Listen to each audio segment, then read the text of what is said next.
Hello and welcome to Forever Blues, your podcast for all things Birmingham City. My name's Neil Moxley, my co-host is Colin Tatton, and we're going to get straight into it with the obligatory thank you to Davidson's Law for sponsoring the podcast. Wow, Col, what can I say? What a difference a week makes. We're going to just so FYI, everybody, we're going to talk about the Millwall game first, then we're going to reference Portsmouth, then we're going to look forward to Middlesbrough the weekend. So as we sit here, Carl, Wednesday morning, wow, what a night that was at St Andrews again.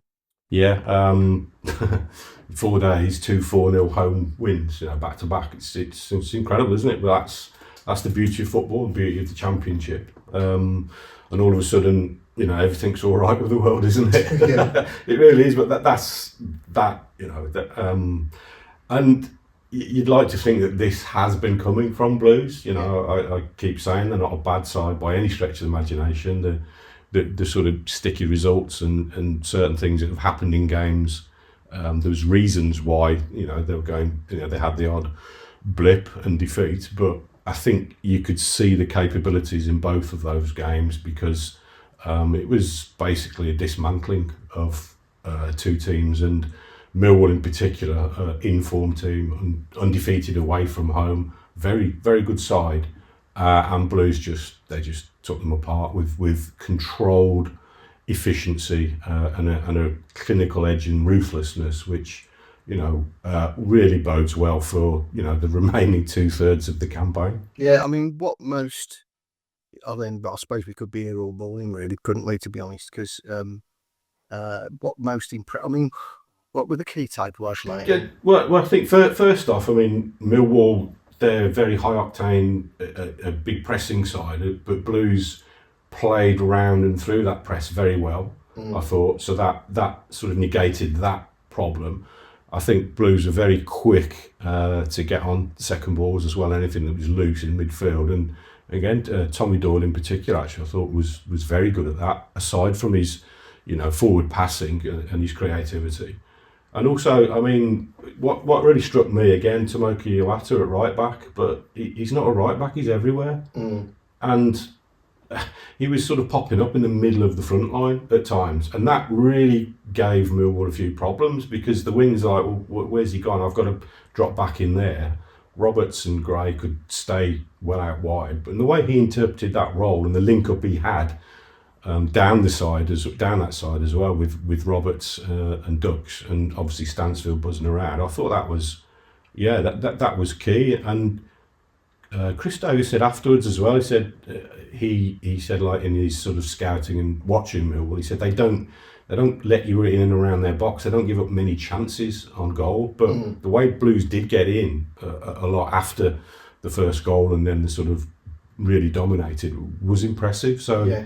I don't know what you thought, but I thought it was a highly efficient and entertaining performance. Yeah, I mean, I would say two things, and both of them sort of build on the points that you just made, really, with Iwata. He plays in this inverted sort of fullback role where he goes and joins in the midfield and gives, I don't want to get all, me, I'm not, but you do have, there is a natural overload in there if he goes and joins in. I mean, a couple of times Blues got exposed, actually, before the goal. Yeah, I mean, because they get hit, it's on the counter, and I think Roberts or somebody had to scamper back and try and plug the gap that was left. But like I said, like we said on previous podcasts, to take a blow, to land a blow, you've got to take one on occasions. And if that's the way the Blues are going to operate to break teams down at home, then that's great, because I do think they've got the option.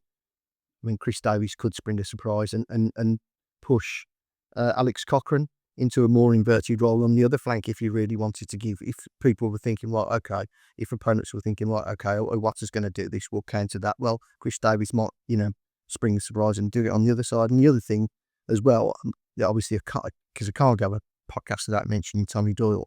Yes, it's the fact that he plays passes forward, but it's the speed with which he plays passes forward that counts. It's before defences and before other teams can get set. And I think that really sort of stood out last night for me. And Chris Davis, again, his post-match reference the fact that Tommy Doyle was getting more minutes under his belt, which is obviously a good thing. Just want to, obviously, the other sort of standout, really, the catalyst for it, in sort of my opinion, really was the appearance of Marvin Ducksch and the effect he had, not only himself on the game, but also in terms of bringing others into play, particularly Jay Stansfield. Yeah, there were some sweet sounds coming down from the night shift that Marvin Ducksch put out there, wasn't there? Sorry. Yeah, I've been waiting for him to sort of get up to speed and get some games. I mean, obviously it's only back-to-back games for him, but he is going to be such a keen, integral player for those reasons you've outlined. He's very intelligent. He can, his first time balls, even though he overhit a few last night on a really sodden pitch, he put too much on it. But you can see he's a very clever player, very intelligent player, and whilst he might not score a shed load of goals, I think he's going to be really good for Jay Stansfield. Like you said, he can buzz and get around the box and get into dangerous areas like we saw against Millwall. One thing that struck me about Ducksch as well is he's got he's a bit of an odd shape. He's like a Tin Man type shape. You look at him and he's running gates over the first 10 yards. He's quite unusual. And I know obviously at Werder Bremen, him and Nicholas Füllkrug, I mean, he was great for Füllkrug. They were nicknamed the Ugly Ducklings because they probably didn't have that cachet, that's one of your words, of like silky smooth players, but they were so effective. Now, if he can replicate that with Stansfield as basically another striker with him, if you for want of a better phrase, I think that again there's really encouraging signs, and like you said, he is a difference maker, and I think he's got a bit of a mischievous personality as well, which I think Blues fans will probably come to love over time. And going back to Tommy Doyle, souped up Stephen Gleeson. I thought he was excellent, like you said, and it makes such a difference. Not sure how Tommy Doyle's good. As a really sponsor that one, mate. It is a compliment, actually. Like you said, the passing forward, even a 10, 15 yard, 20 yard pass suddenly quickly forward rather than stop, check, go back, it makes a big difference, especially when there's spaces to attack. And it was interesting for me what Chris Davies said about why he wasn't selecting him initially, saying, he's not played a lot of football. It's a different way of playing that Blues do to what he was used to. And also he wanted him to get sort of physically stronger and fitter. Yeah. So, you have to trust the manager's judgment on that. We can all clamour for why isn't player A, B, C playing because he's good, but there's a time and a place, and there is also a method and a reasoning why he wasn't initially playing. But without a doubt, he is a very, very good creative talent. Yeah, I mean, it goes without saying as well, doesn't it? I mean, but it needs to be said that the likes of Klarer and Neumann, all of a sudden, probably in the last 3 or 4 games, have started to develop a proper understanding. And Neumann's looking like the player that we hope we signed at the start of the season. And Klarer's performance hasn't been affected, not to my eye, by moving over to the left side of that berth either. Yeah, just do the basics well, which they did. And I thought Klarer particularly played the centre forward impressively against Millwall, who is a threat. Like you said, they're 2 experienced, good players, and make it work. You can make it work. Yeah. And you've got everything around you, the options around you as well. But yeah, and Klarer is really turning into a real totem for Blues, a real sort of leader in so many aspects. Yeah. And like you said, Neumann's a good player, and he's got the physicality, the size as well. He's huge, and he's got a bit of pace. On the ball, maybe he's not as good as Klarer, but there's no reason why they can't work it together as a combination whatsoever. It doesn't matter if one plays on the left, one's on the right, or whatever. Make it work. It was an interesting sort of snapshot last night. Was down in the press room quite late, and obviously had the live feed up, and the teams came out before we scurried up to the press box in the old mains, and Blues came out first, and then Millwall came out, and the corridor, as you know, is quite tight down there and whatever, and Klara's just standing there and staring straight at us. And I was desperate. I thought, don't look at him. Don't look at Cooper. I just want you to look straight ahead. Don't even acknowledge him. Don't do anything. And he was like, bang, like laser focus, like the old. Not particularly a fan of Gary Neville's particularly, but Gary Neville when he was at Man United, wouldn't even acknowledge somebody else on the other team. And I thought, yeah, good for you, Christoph. Bit of focus there, mate. Yeah, mind games in the tunnel. Set out your mind. Or fists. Yeah, maybe that's probably afterwards, I guess, isn't it? But yeah, it was a really sort of enjoyable watch, wasn't it? And like I said, Millwall were the form team; they'd not been beaten away on the road, and all of a sudden Blues for these back-to-back victories. The interesting thing for me as well, that both games were won 4-0, but there was all sorts of different ways and manners how they did it in both, wasn't there? Yeah. Portsmouth, obviously 3 set pieces, which we all felt was a problem defensively and offensively, and hey presto, it's not. Yeah, I'll take it. Everybody wants Jonathan Graham to get pay rise now, don't they? Man, 3 weeks ago, they already made. But I think Chris Davis referenced that as well in his post-match, basically saying that the variety of different goals pleased him. I mean, and I agree with I agree with him. It was pleasing to see after sort of the dam burst open against Portsmouth. I thought the other interesting thing was was Jimmy Gray, because people have sort of like a little bit been in 1 or 2 grum, but I don't think he gets the credit because it's noticeable, particularly against Portsmouth, but even more so last night against Millwall, and particularly in the first half, they basically went out of their way to double up on him. Like, I don't know what the name of the Millwall number 7 was last night, but he did it. He basically came back to help out his fullback. Now that has to effect. Obviously, it frees up spaces somewhere else for Blues on the pitch, but it also negates Millwall's attacking force. If they're thinking we can't afford to leave this bloke alone, we need to make sure he doesn't get free. And I think he's got a little bit of a bum rap there, to be honest with you, because that front four, put my neck on the block here, but if you keep that front four for the majority of the games this season, 80-90% of the games this season, we'll get in the playoffs with that top 4. That front 4 playing at the top of the pitch, because there's a little bit of everything. There's little bit of trickery from Roberts. Clearly, Ducksch can lead the line up well. I'd expect Stansfield to really thrive now. He's got somebody who's clearly on his wavelength. And Jimmy Gray's got a turn of speed to be able to get past a man and a bit of figuring close control. They're good players. Bottom line is they're good players, quality players, and you can see it. And that the second goal against Millwall, it's like a PlayStation goal, wasn't it? Yeah, it was wonderful to watch. Yeah, absolutely. So Blues have got that within them. And like going back to Portsmouth, obviously the set piece, is it about the individuals attacking the ball, or is it the delivery into the right areas? And also, and I think I said this before, last season, people were obviously talking about set pieces and having a bit of a grumble. I remember one game we had 4 or 5 corners in relatively quick succession, and there were different routines each time. Right. From an attacking standpoint, so it's not as if they're not working on them. Yeah. It's just not come to fruition until Saturday's game against Portsmouth. But going back, I mean, the delivery from Tommy Doyle, Alex Cochrane, for me was excellent. Yeah. And the desire to get on the end of stuff. Yeah, with the first one, I think it was definitely a plan B team, because if you notice that, I think it's Iwata blocks their defenders from getting to Paik's like miles out the area, and all of a sudden he appears.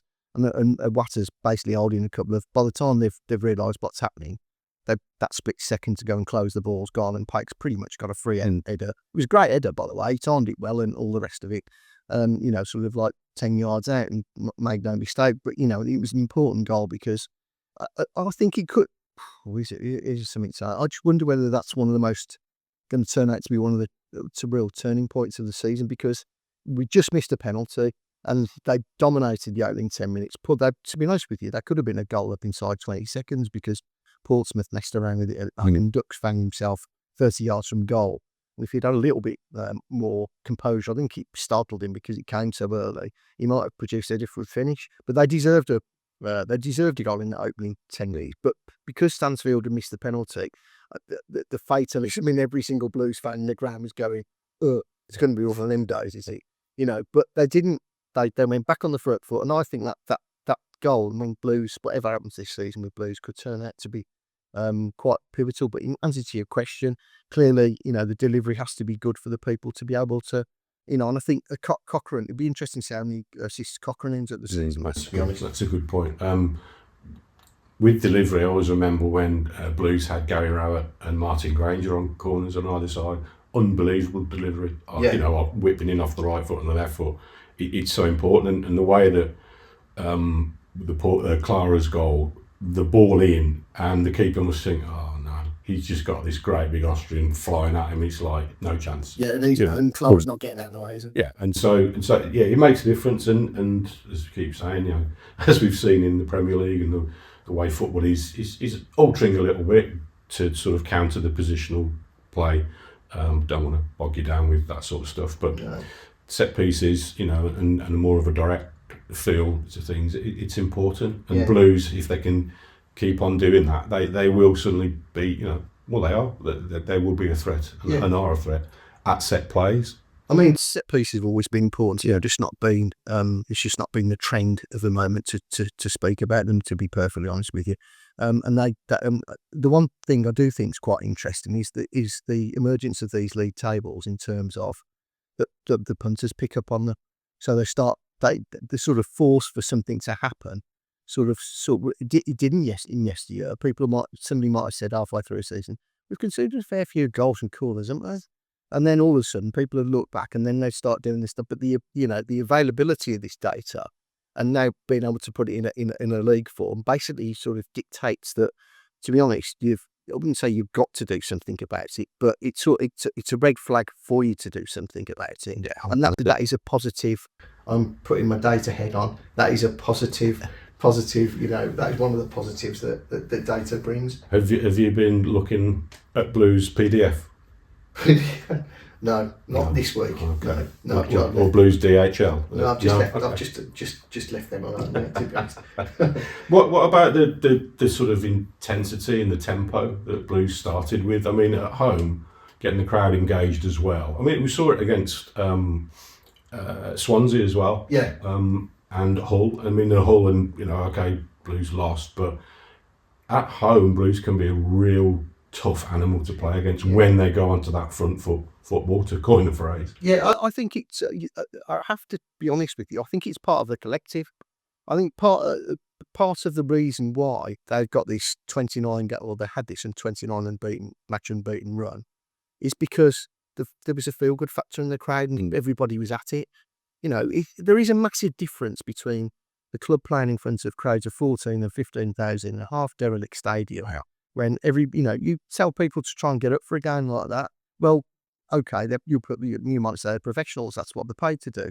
But there's a world of difference between turning up to a game like that, and contrasted that with what we now got with Blues. You've got fan parks jumping up everywhere. You've got people having a drink outside, and and these burger vans and all the rest. It feels around St Andrews like an event, like it should do. Like every match day is a big event, and the crowds are flocking in. Want to get there early. You want to get there. You want to get there early, and they're sort of like buying into it. Yeah. And it's positive. It's positive momentum. And I don't think you can underestimate the benefit of having a full stadium. Because, everything becomes, there's that much more laser focus. You're playing in front of that many people.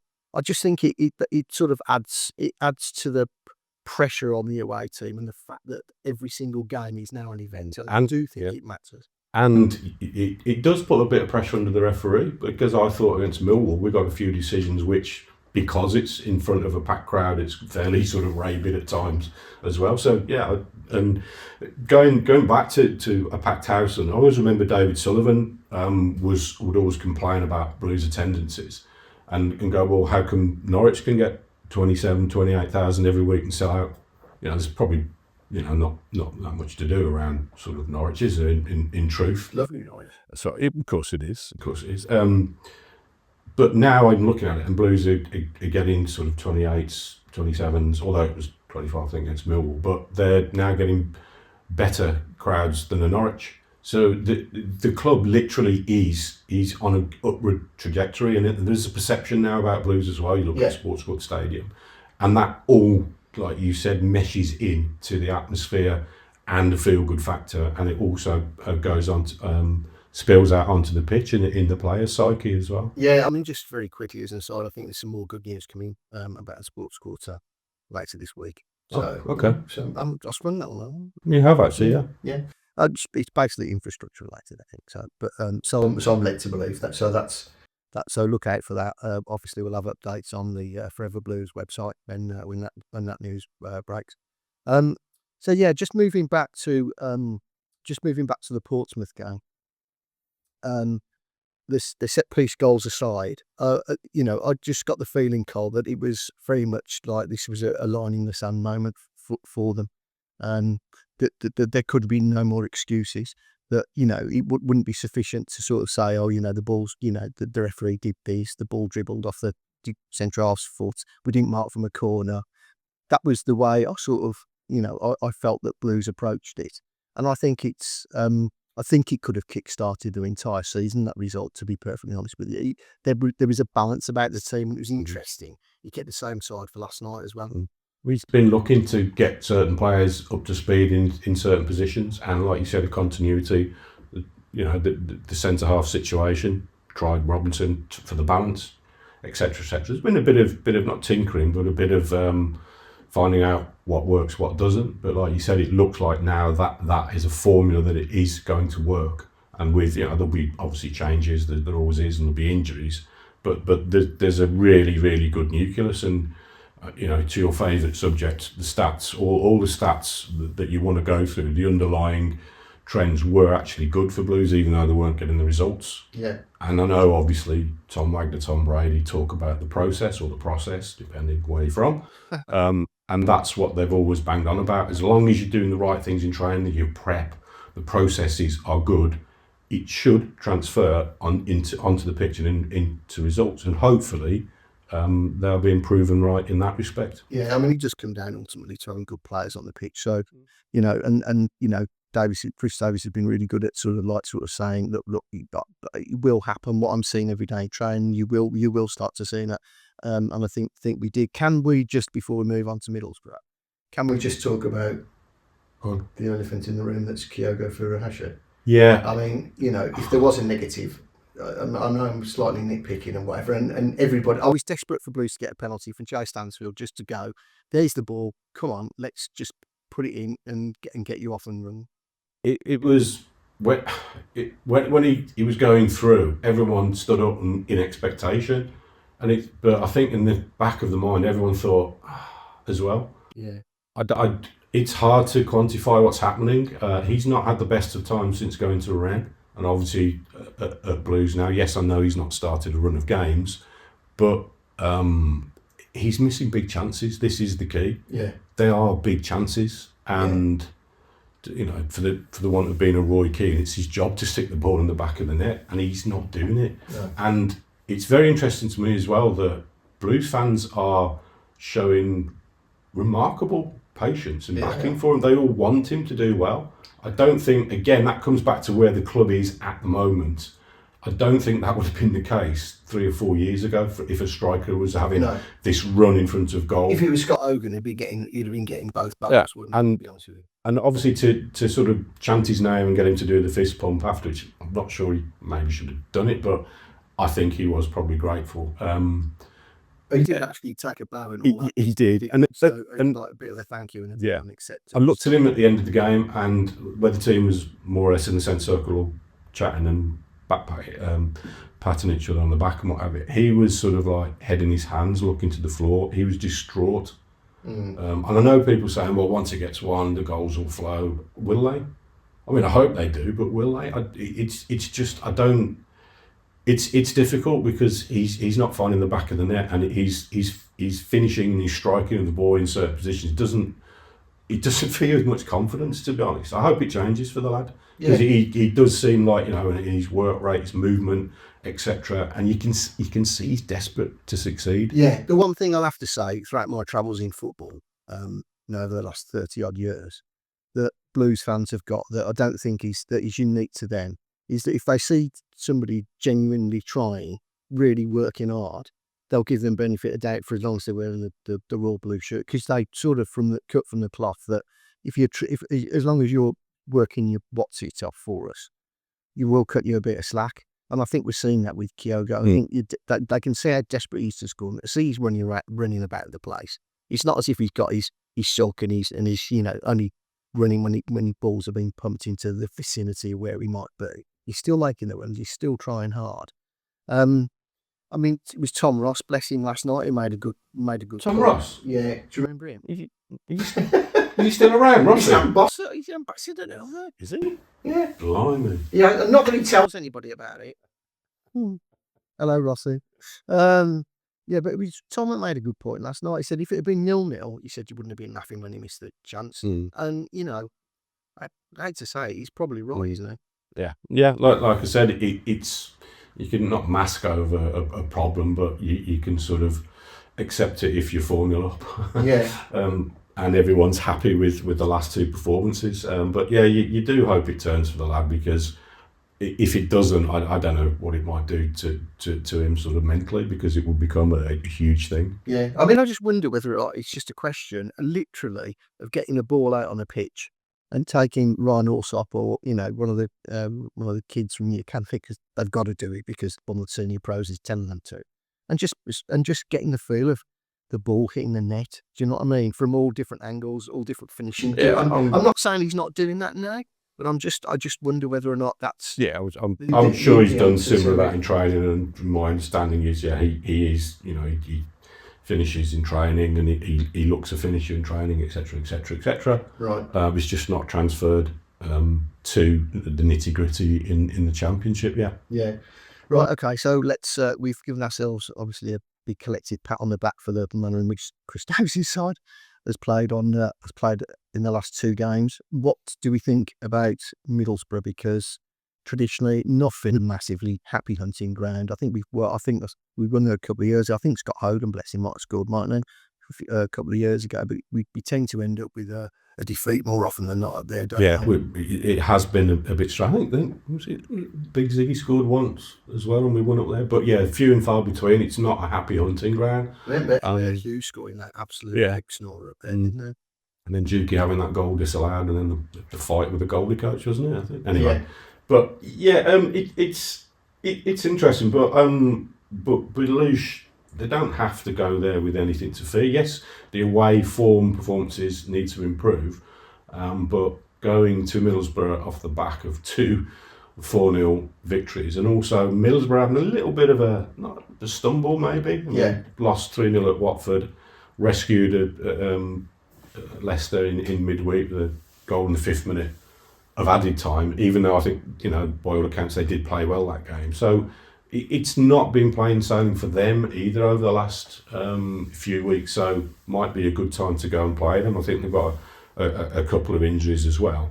So yeah, I wouldn't be surprised, Carl, either. Sorry to cross you, that if you don't know some more about this Rob Edwards and Wolves, Nick, because I think he's top of there. As we sit at the moment, if you put a gun to my head, I think he's top of there. Okay, I was going to ask you. You will know him. What sort of manager is he then, and where is obviously I don't think people know actually how highly he's held in regard by the people at Wolves. No, mainly because of the job he did. I think as the 21s coach there, or the 18s coach, one of the two. And I don't think they had a particularly strong side at the time. And I think they were getting pumped pretty much relentlessly. And I think it led to Edwards questioning his own career in coaching because of that fact. Obviously, he's since re-emerged as a manager in his own right. Obviously, at Forest Green, where he took great strides towards where he made a massive name for himself at Forest Green, and obviously then did well at Luton. Interestingly, one of his big mates is in football, John Eustace. So there you go. I think they're not from this sort of family. I think there's a family link there, to be honest with you. But it'll be every time his face pops on my TV screens, there's a sigh from the armchair next to me. And my daughters now started joining. We need to see more of Rob Edwards. Really? I know other people are of similar mind. Yeah. So obviously, what do we know? We're blokes, so we don't know. What does a heartthrob look like? I don't know. Yeah. So it's obviously Rob Edwards then. Yeah, so it's obvious. Yeah, but obviously the fact is I can't get to the light. I mean, yeah. So obviously he's it's a bit of a strange one for Wolves. He's a bit like their sort of prodigal son returning, to be perfectly honest with you. In the hour of need cometh the man. But it is a Premier League job again.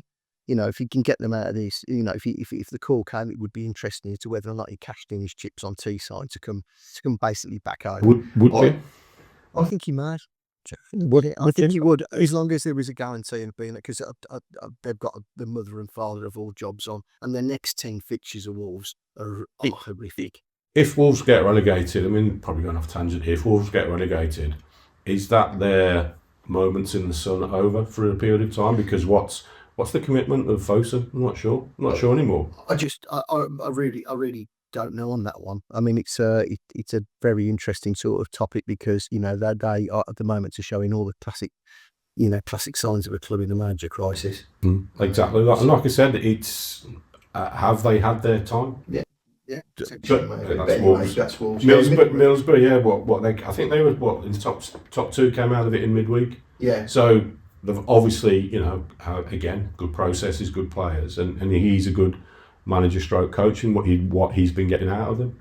Yeah, I mean, I think it's a great acid test for Blues. A real good yardstick to see where they actually are, because if they come off the back of I think if Blues fan going to the Millwall game last night was thinking to themselves, can they do the difficult and put back-to-back wins together, because they haven't very often really with home matches in the last it's been a win and a draw and whatever, and I've always thought to myself it's a sign of a really good team if you can do that within 4 days, because people would accept 4 points after winning on the first, but no, they went at it, and they and I think now going to Middlesbrough, where Middlesbrough are flying high, okay, we've got our team, let's see, but it'd be interesting to see whether he plays, he sticks with them again, because it'll be 3 games in a week again, won't it? So, yeah, but go up there and do the basics really well defensively.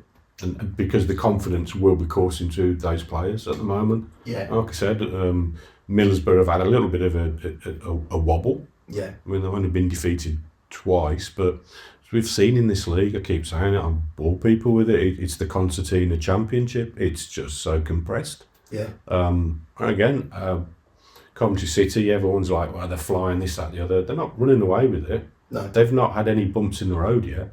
No. Blues have had certain obstacles, challenges, call them what you may, that they've had to contend with. And then if you have a Saturday, Tuesday 2-game swing, Coventry lose or draw, Blues win 2 again, they're right next to them. Yeah. So it's everything's there to play for them, and it's only a third of the way through the season as well, isn't it? Yeah. There's plenty of football to be played, cliche. But yeah, would you keep the same team, or would you keep the same team? Look to make early changes, or would you spring it up anywhere? Or No, I'd go again with that group, and obviously look. Then it's how you manage your subs in terms of how the game is panning out. Yeah, I don't think any of us would necessarily complain if Blues came away with a draw, then going into international break in a good fettle, to be honest. Yeah, I mean, I think if you judge the international breaks as sort of like the benchmarks, I think that if you take it from October to November's international break, there's been massive signs of improvement. So yeah, right. I think that concludes our podcast for this week. Looking ahead to the Middlesbrough game. Hopefully, we'll have a former player for you for next week on Forever Blues. Don't forget, please, to follow, like and subscribe. We're still a few short of a magic 1,000, because then obviously the booze kicks in. We can give that away courtesy of our sponsors. So yeah, we do have a website as well that you can follow on Twitter, foreverblues.co.uk. And don't forget to follow, like and subscribe. Finally, I must say a big thanks, as always, to Davison's Law for sponsoring it, this podcast, and our junior partners, AMG Logistics, Bewdley Spirits, and Drain Tech. Hope to see you all on the other side. Keep right on.